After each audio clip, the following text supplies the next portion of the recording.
জানিয়ে দেব আজকের সর্বশেষ খবরাখবর।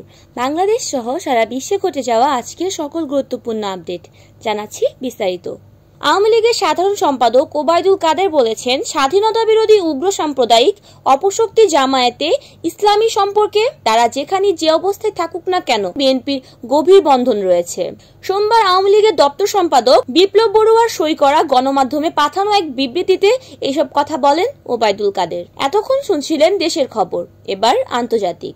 ভারতে 1.5 মাসেরও বেশি সময় ধরে চলা নির্বাচনী কার্যক্রম শেষে এবার শুরু হয়েছে 18তম লোকসভা ভোট গণনা। স্থানীয় সময় মঙ্গলবার সকাল 8টায় এই ভোট গণনা শুরু হয়। 543 আসনে 7 ধাপে লোকসভা ভোট অনুষ্ঠিত হয়েছে। গত 19 এপ্রিল শুরু হয়েছিল এই ভোট পর্ব, শেষ হয় 1 জুন। আজ একসঙ্গে গোটা ভারতের 543 আসনের ভোট ঘোষণা করা হবে। এবারে লোকসভা নির্বাচনে ভোট দিয়েছেন 64 কোটি 2 লাখ ভোটার, যা বিশ্ব রেকর্ড। এর মধ্যে 31 কোটি 2 লাখ মহিলা ভোটার ছিলেন। দেশ মহিলাদের জন্য গর্বিত বলে জানান ভারতের প্রধান নির্বাচনী কমিশনার সিইসি রাজীব কুমার।